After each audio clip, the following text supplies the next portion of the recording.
My name is Emma. 3 weeks ago, a consumer DNA test delivered a result I can't explain: a 99.99% match to a woman I've never met.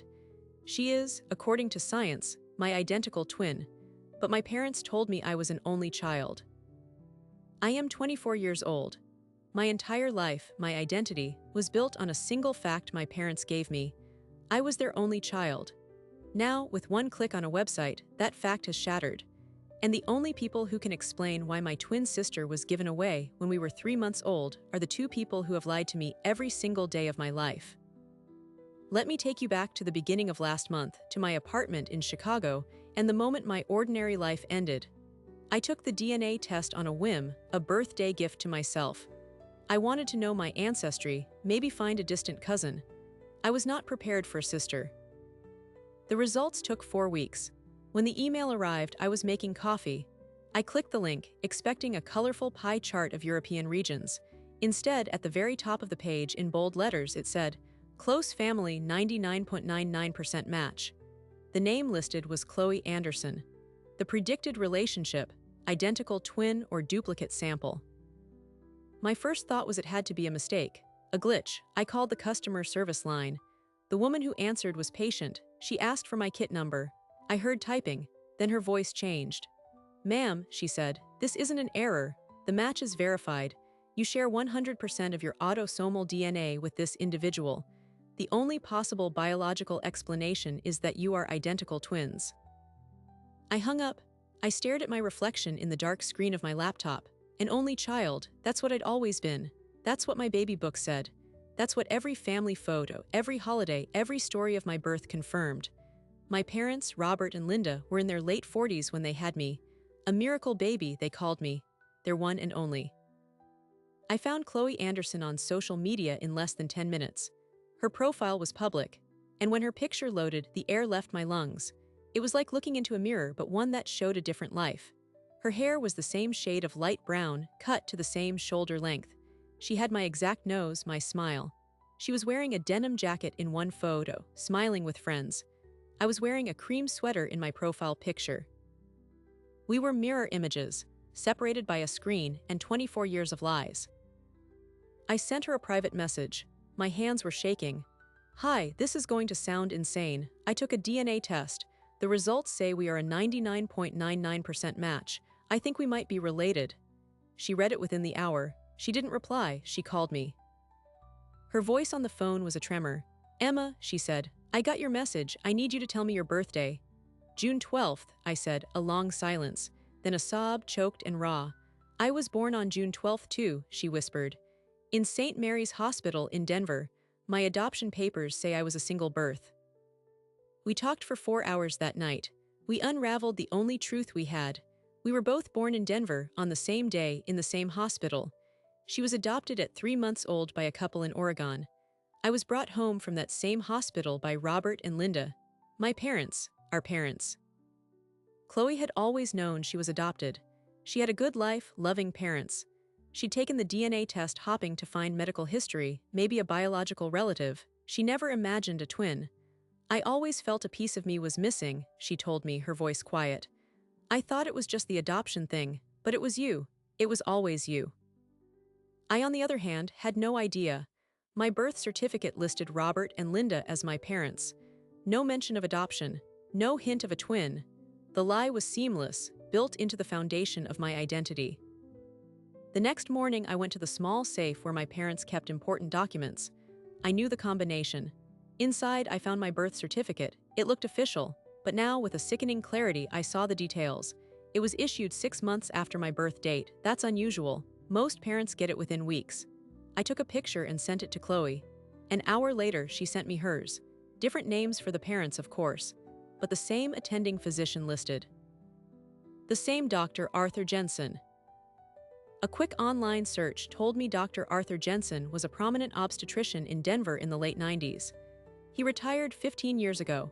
He was also, I discovered through a dusty newspaper archive, a consultant for a private adoption agency called New Beginnings Family Services, an agency that had been investigated in the early 2000s for questionable practices.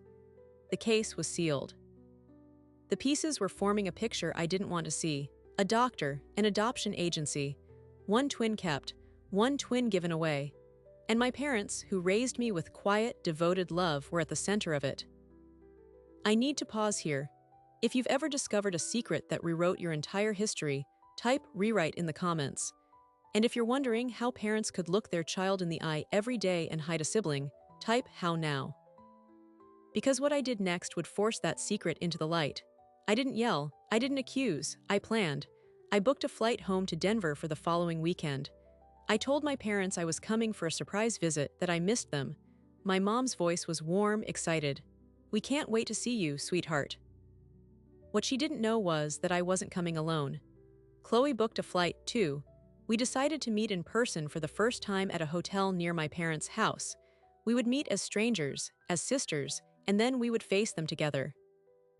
The night before my flight, I sat in my apartment with two photographs side by side on my screen. One was my third-month baby picture, the one in the silver frame on my mom's piano. I'm in a yellow onesie. The other was a picture Chloe's adoptive mother had sent her. It's Chloe at 3 months old, in a nearly identical yellow onesie, taken by the adoption agency. We looked exactly the same, because we were the same. But here's the detail that haunts me. In my baby picture, I'm holding a small, stuffed lamb. In Chloe's picture, she's holding the other half of a two-part toy, a stuffed lion. The lamb and the lion were a twin set, sold together. Someone, at some point, had separated them, and now I knew who. I landed in Denver on a Friday afternoon. The mountains were sharp against a cold blue sky. I went to the hotel first. I stood outside room 214, my heart hammering against my ribs. I raised my hand to knock. This was the point of no return. On the other side of that door was my reflection, my flesh and blood, the missing piece of my soul. And in 1 hour, we would drive 10 minutes down the road to the house I grew up in, to the two people I called Mom and Dad, and ask them a single, devastating question. But before I get to what happened at that door, you need to understand the lie they built. It wasn't a simple secret. It was an architecture, and its foundation was laid in a now-shuttered adoption agency with a doctor who believed twins were better off apart. New Beginnings Family Services wasn't just any adoption agency. It was part of a secret, decades-long study on nature versus nurture, and the head of their medical board was Dr. Arthur Jensen. His published papers argued that separating twins allowed for cleaner data on genetic influence. My sister and I weren't a tragedy. We were an experiment. I learned this in the hotel lobby, waiting for Chloe. I was scrolling through archived medical journals on my phone, my stomach in knots. In a 1987 psychiatry publication, Dr. Jensen wrote, "The separation of monozygotic twins at infancy presents a unique, if ethically complex, opportunity to isolate hereditary factors from environmental ones." He was citing a notorious study from the 60s, one where twins were deliberately split up by an adoption agency to be studied like lab rats. That study's records are sealed at Yale University until the year 2065. But the philosophy, it seems, didn't end there. The agency Chloe and I were connected to, New Beginnings, operated from 1978 until 2003. It was never officially part of that study, but it was founded by a colleague of the original researchers. The goal wasn't to help families. It was to create them, under specific conditions, for observation. When a young woman came to them pregnant with twins, they saw a research opportunity. They would tell the birth mother that placing the twins separately was in the children's best interest, that it would give them individual attention. Then, they would carefully select 2 different families, often in different states, with similar socioeconomic backgrounds but different parenting styles. They would never tell the adoptive parents that their child was a twin. My parents, Robert and Linda, were one half of that equation. They were desperate for a child after years of infertility. They were stable, middle-class, older first-time parents. They wanted a baby more than anything. According to the few records I could find from a class action lawsuit that was later settled and sealed, New Beginnings would have presented me as a single-birth infant, available due to a young birth mother unable to care for a child. The fee was $40,000. A fortune in 1999. Chloe's parents, the Andersons in Oregon, were the other half. They were younger, more artistic, and had also struggled with infertility. They paid the same fee. They were told their daughter's biological mother was a college student who wanted a closed adoption. Neither set of parents was ever told about the other twin. Dr. Jensen signed both of our birth certificates, and he was the obstetrician for our biological mother. He oversaw the entire separation. I was putting this together when I heard a soft voice say, "Emma." I looked up. And there she was, Chloe. It was like stepping into a strange, wonderful dream. We didn't hug immediately, we just stared. She had my eyes the exact same shade of hazel. The same small scar above her left eyebrow, I have one above my right. Mirror image twins. We stood there in the quiet hotel hallway, two reflections that had finally found each other. We went into her room. We sat on the edge of the bed and talked for an hour, but we already knew the broad strokes. The shock was wearing off, replaced by a deep, resonant sadness and a burning anger. We showed each other pictures on our phones, our childhoods, our parents, our lives. It was surreal. She played the cello, I played the violin. We both had a dog named Sam growing up. We both hated tomatoes. We both had a recurring dream about looking for someone in a crowded place. But the similarities only made the separation more cruel. We had been studied, or were meant to be, without our consent. Our lives were someone's data set. It was time. We drove to my parents' house in my rental car. The 10-minute drive felt like an eternity. Chloe held my hand. Her hand felt like my own. We pulled into the driveway of the 2-story brick house I grew up in. The porch light was on. My mom had planted new flowers. I turned to Chloe. "Are you ready?" She took a deep breath. "No, but let's go." We walked to the door. I rang the bell. I could hear my mom's footsteps, cheerful, calling out, "Coming." The door swung open. My mom's face lit up with a huge smile. "Honey, you're here." Then her eyes shifted to Chloe, who was standing just behind me. The smile didn't fade at first, it just froze. Her brain was trying to process what she was seeing. Two of me. Her eyes darted between our faces. The color drained from her cheeks. Her hand, which had been reaching out to hug me, dropped to her side. "What? Who is this?" she whispered. "Mom," I said, my voice surprisingly steady. "This is Chloe. We took the same DNA test." My mom didn't move, she just stared. Then from inside the house my dad's voice boomed, "Is that Emma?" He came around the corner, wiping his hands on a dish towel. He saw me, then he saw Chloe. The towel fell from his hands. His face went slack with pure, unadulterated shock. "My God," he breathed. We stood in the doorway for a long moment, a silent tableau of a shattered family. Finally, my mom stepped back, her hand fluttering to her chest. "You should come inside," she said, her voice thin. We sat in the living room, the same room where I'd opened Christmas presents and had birthday parties. Chloe and I sat together on the love seat. My parents sat across from us on the couch, holding each other's hands like they were on a life raft. I didn't yell, I just laid out the facts. I told them about the DNA test. I told them about the 99.99% match. I told them about Chloe's adoption papers from New Beginnings and my delayed birth certificate and Dr. Jensen. I told them what I'd found about the agency's practices. My mom cried silently. My dad just looked at the floor, his jaw working. When I finished, the room was so quiet I could hear the clock ticking in the hallway. My dad was the first to speak. "We didn't know," he said, the words heavy. "We didn't know she was a twin." "Who is she?" Chloe asked, her voice quiet but firm. "Which one of us are you talking about?" My dad looked up, his eyes filled with pain. We didn't know about you, Chloe. We were told Emma was a single birth. We were told the birth mother was a teenager who couldn't afford one baby, let alone two. We were told it was a closed adoption, that the records were sealed for everyone's protection." My mom found her voice. "We wanted a baby so badly. We went through that agency because they had a good reputation. They interviewed us. It was intense. They asked about our incomes, our educations, our parenting philosophies. We thought they were just being thorough. We didn't know they were placing us in a group." "A control group," I said. My dad nodded, a single, miserable dip of his head. "We never questioned it. We brought you home, Emma. You were our miracle. We loved you with everything we had. We still do." He looked at Chloe and his face crumpled. "But if we had known, if we had even suspected there was another baby, another daughter." "You would have what?" Chloe asked. There was no accusation in her tone, just a desperate need to know. "Would you have taken me too?" My parents looked at each other, a world of unspoken grief passing between them. We couldn't have, my mom said, her voice breaking. The agency, they said the birth mother had made her choice. They only presented us with one child. We didn't know there was a choice to make. But then my dad said something that changed everything. There was one thing, he said slowly, as if dragging the memory from a deep, dark place. A few weeks after we brought you home, we got a call from the agency. It was a follow-up. They asked very specific questions. Was Emma meeting developmental milestones? Was she a quiet baby or a fussy one? Did she seem to respond to music? They said it was standard post-placement check-ins, but they called every 6 months for the first 3 years. And they always asked the same kind of questions. Chloe and I looked at each other.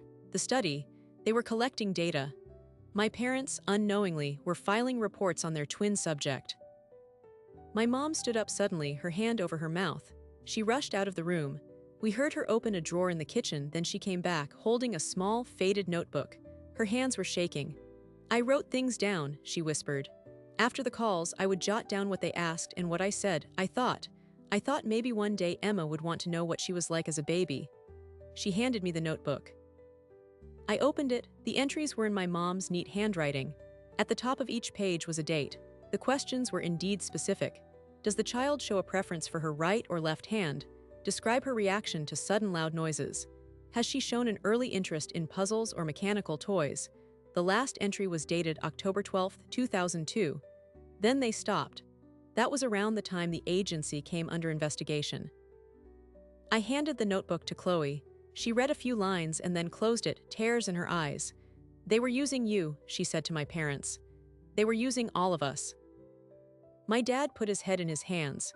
We were so naive. We were just so happy to have you, Emma. We didn't look for monsters in the shadows. But the monster had a name, Dr. Arthur Jensen, and I needed to look him in the eye. I needed to know why. So I did what anyone in my generation would do. I found his address. He was 84 years old, living in a retirement community in Arizona. I booked a flight for the next morning. Chloe insisted on coming. My parents were devastated, begging us not to go, to let the past lie.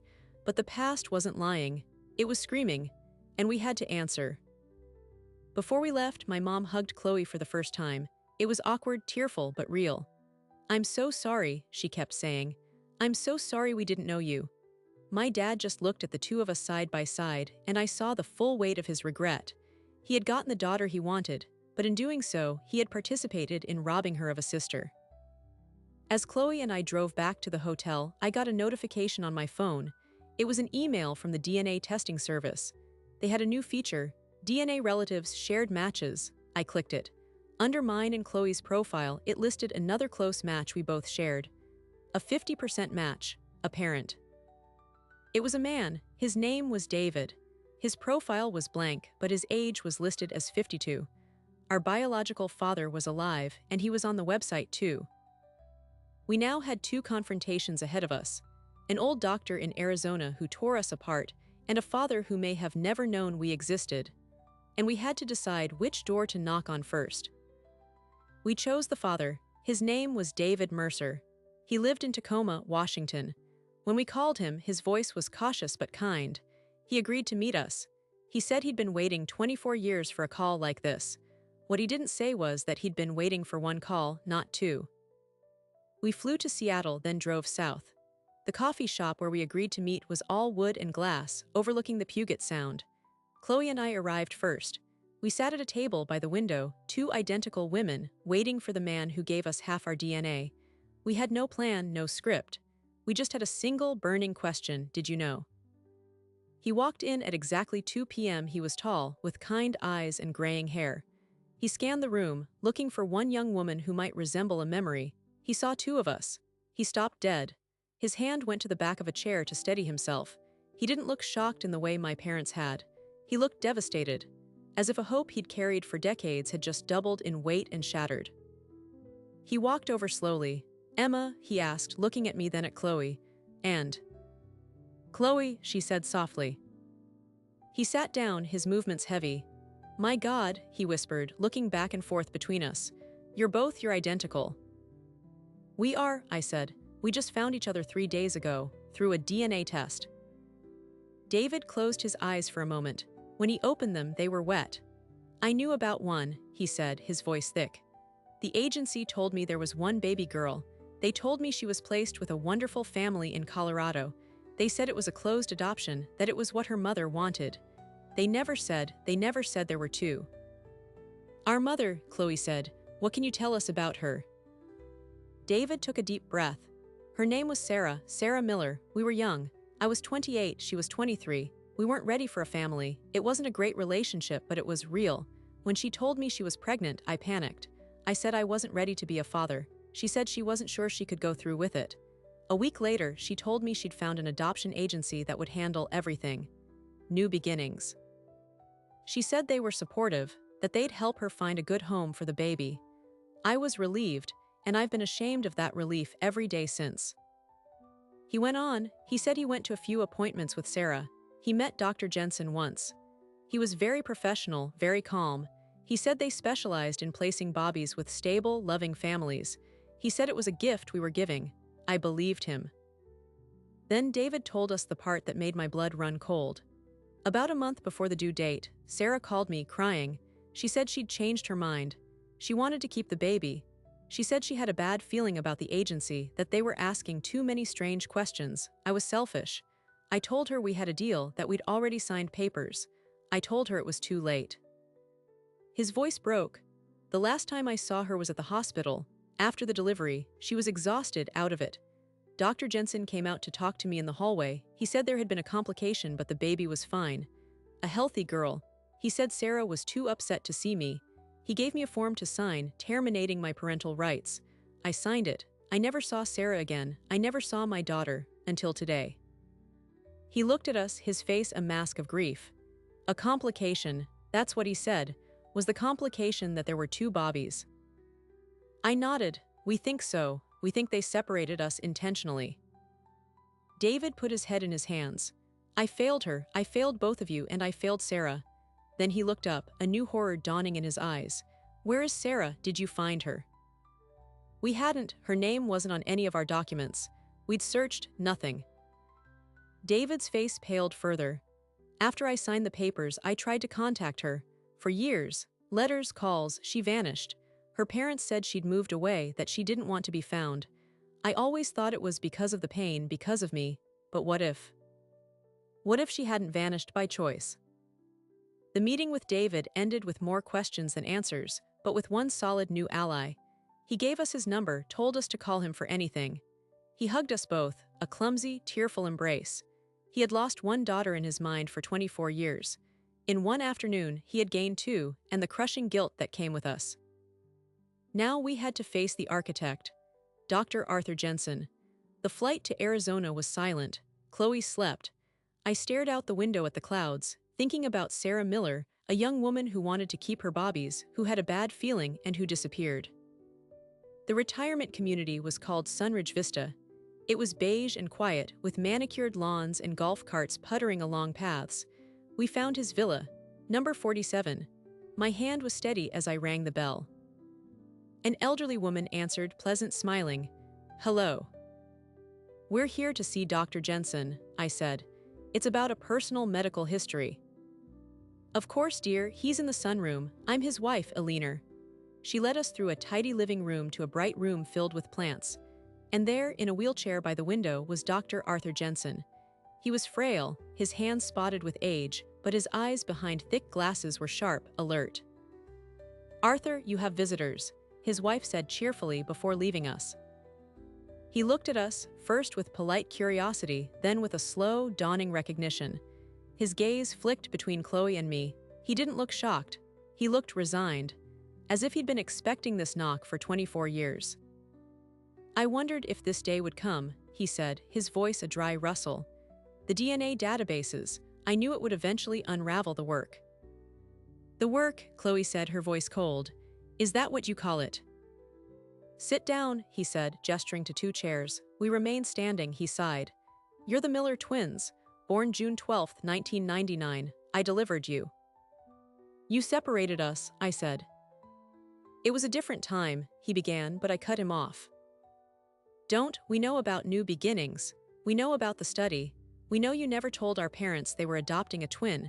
We know you never told our birth mother she was giving up two Bobbies. Did you even tell her? Dr. Jensen was silent for a long moment. He looked out the window at the perfect Arizona sky. Your mother, he said finally, was in a vulnerable state. She was young, unmarried, uncertain. When the ultrasound revealed twins, it presented a unique scenario. The agency's board felt that placing twins together was often difficult, that separating them increased their chances of finding stable, dedicated homes. It was seen as a compassionate solution. A compassionate solution for your research, Chloe shot back. You wanted to see how we turn out. Weren't you curious? The quiet, older parents in Colorado, the younger, artistic ones in Oregon. Which twin would be happier? Which would be more successful? Was it worth it? For the first time, a flicker of emotion crossed his face. Not remorse, annoyance. You simplify a complex ethical landscape. The study aimed to benefit countless future children by understanding the roots of behavior. Your participation, though you were unaware, contributed to a greater good. His words were like ice. Participation, a greater good. He saw us as subjects, not children. Where is Sarah Miller? I demanded, my voice low. He looked back at us, his expression now closed, professional.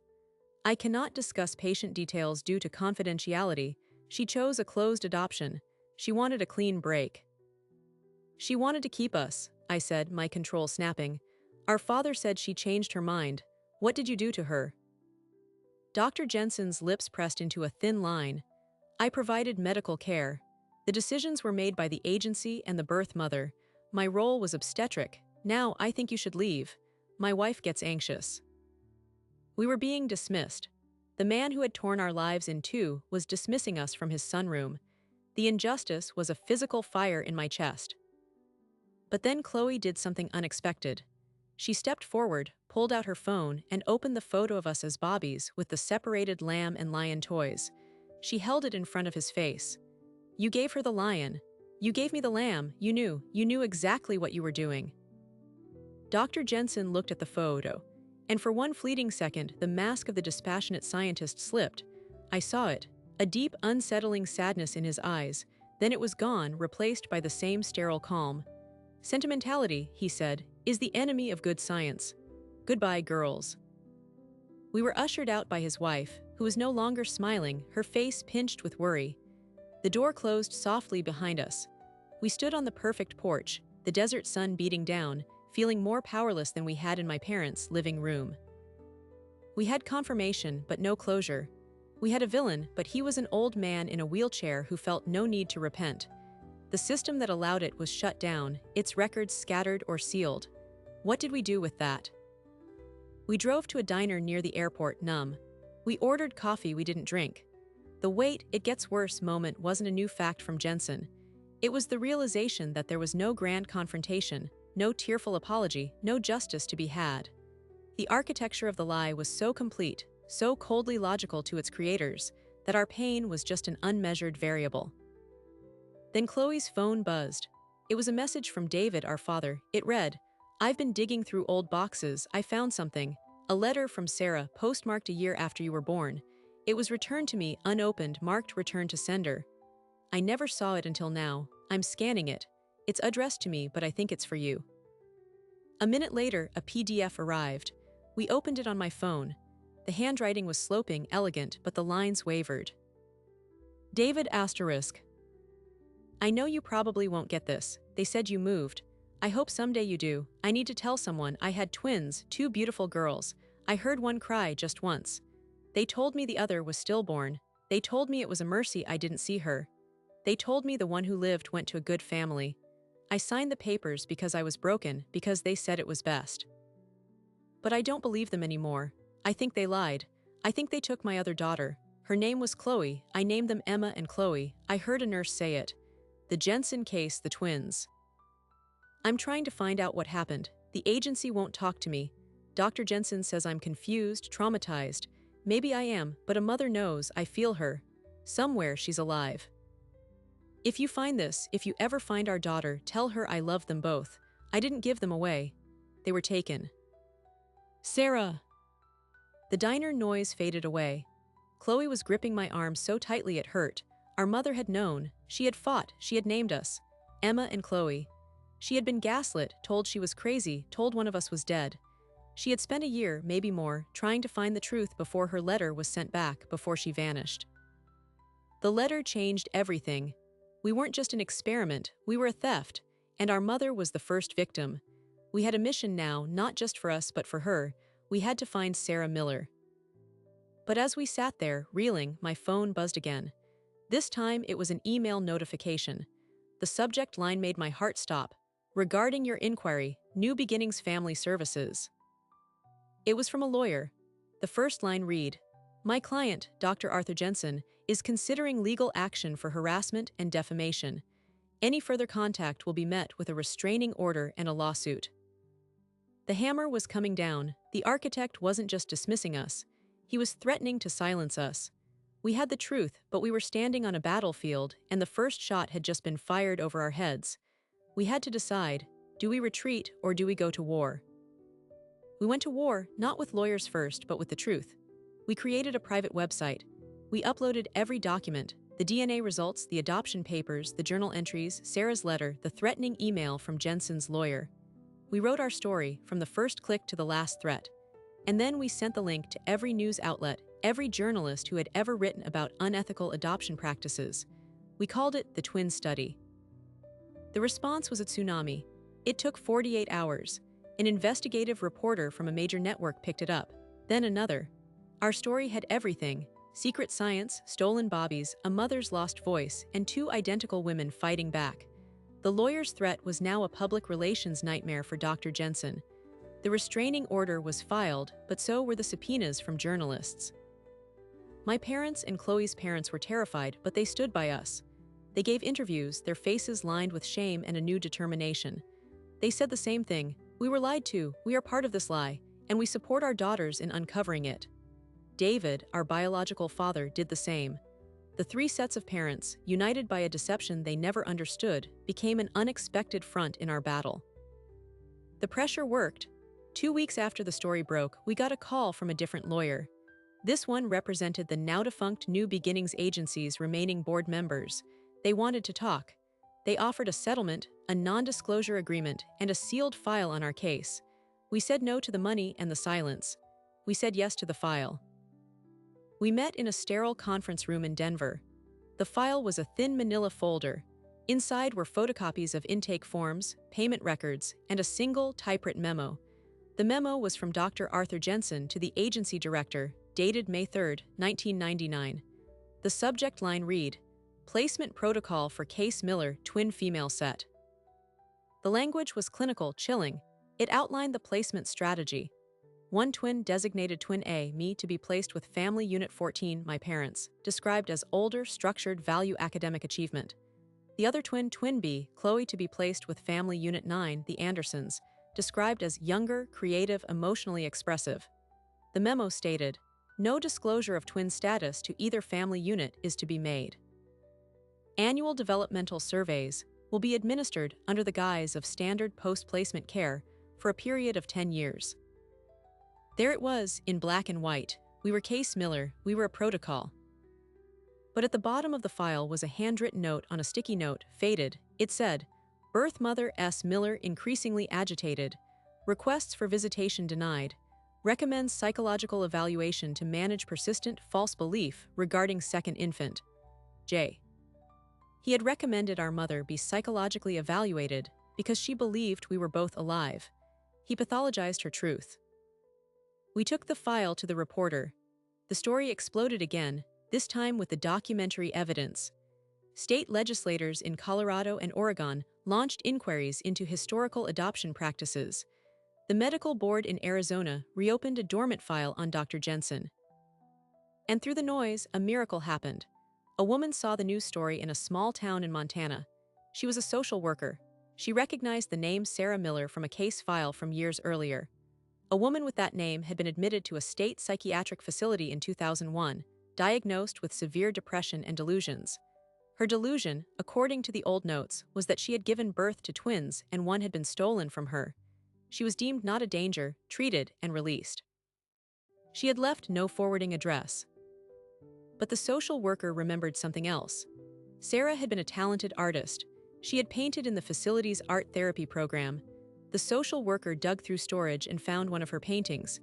It was a portrait of two infant girls, wrapped together, one holding a lamb, one holding a lion. At the bottom, she had painted the names, Emma and Chloe. The social worker reached out to the reporter who reached out to us. We had a possible location, a thread. Sarah had been in Montana. We had no idea if she was still there or even still alive. David flew to meet us in Denver. The three of us, two daughters and the father who let her go, drove north to Montana. We followed the thread to a town called Whitefish. It was a long shot. We showed the painting photo at local galleries, community centers. For 2 days, nothing. Then, at a small co-op art gallery, an older man nodded. Sarah, sure, she teaches a weekly painting class at the community center. Quiet woman, keeps to herself. Always paints children, twins mostly. It's a bit sad. The community center was a low brick building. The class was on Thursday evenings. It was Wednesday. We booked a motel room and waited. The 24 hours were the longest of my life. Chloe and I didn't sleep. We just sat together, imagining the woman in the painting, the woman who wrote the letter, the woman who never stopped believing in us. Thursday, 7 p.m., we stood outside the community center classroom door. We could hear the gentle murmur of instruction inside. David waited in the hall, giving us this moment. Chloe and I looked at each other. We didn't need to speak. We pushed the door open. The room smelled of turpentine and oil paint. Easels were set up in a circle. 6 or 7 older students were working on landscapes, and at the front of the room, her back to us, was a woman with long, gray-streaked brown hair, wearing a paint-splattered smock. She was helping a student blend a color. "Excuse me," I said. She turned around. Time stopped. She had our eyes, the same hazel, the same shape. She looked at me, then at Chloe beside me. Her paintbrush clattered to the floor. Her hands flew to her mouth. No sound came out. Her eyes widened, filled with instant, knowing tears. "Sarah Miller?" Chloe asked, her voice a whisper. She nodded, a frantic, desperate movement. She took a step forward, then stopped, as if afraid we were a mirage. "My girls," she breathed, the words barely audible. "We're Emma and Chloe," I said, tears streaming down my face.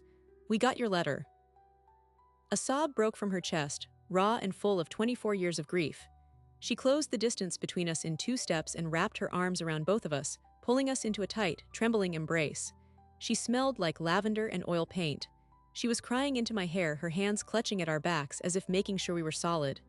"You're real," she kept whispering. "You're both real, I knew, I always knew." The class sat in stunned, respectful silence. We led Sarah out into the hallway where David was waiting. When she saw him, she froze. Then she walked to him and slapped him across the face. It wasn't a hard slap, but it was full of a quarter-century of anger. Then she collapsed against him, crying, and he held her, crying too, saying, "I'm sorry, I'm so sorry," over and over.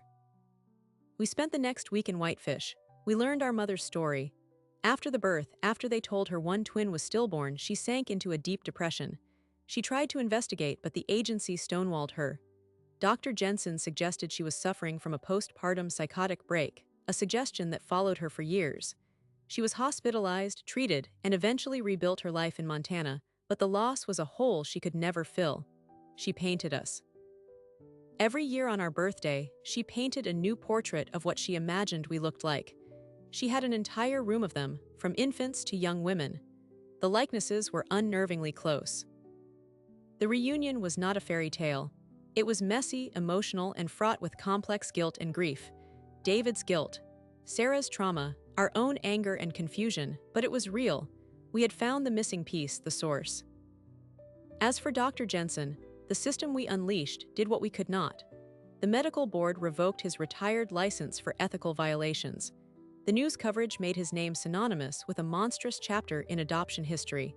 We learned through the legal discovery process that our case was not unique.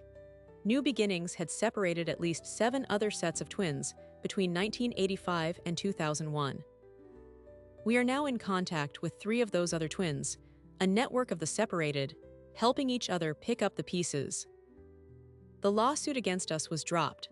The lawyer who threatened us resigned from the firm. We never got a personal apology from Jensen. We heard he deteriorated quickly after the board's decision, his health failing. He died 6 months later. His obituary mentioned his long career in medicine. It did not mention us. Some truths die with the people who bury them. But our truth is alive. Chloe and I live in the same city now, Chicago. We are learning who we are together and apart. We have the same laugh. We finish each other's sentences. We have inside jokes that are 24 years overdue. Our parents, all three sets, are trying. It's awkward and hard. Holidays are complicated.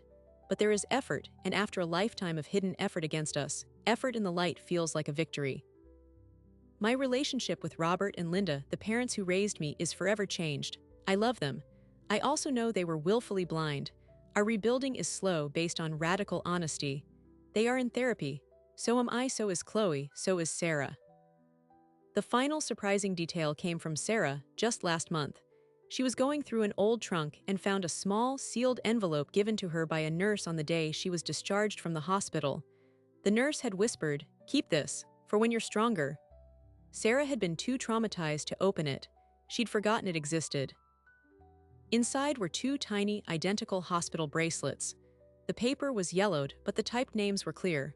One said Baby Girl Miller A, the other said Baby Girl Miller B, and below that, in the nurse's handwriting, it said, "They are both perfect. They are both yours, I'm so sorry." That nurse, whose name we will never know, was the one person in that hospital who saw the truth and tried to leave a breadcrumb.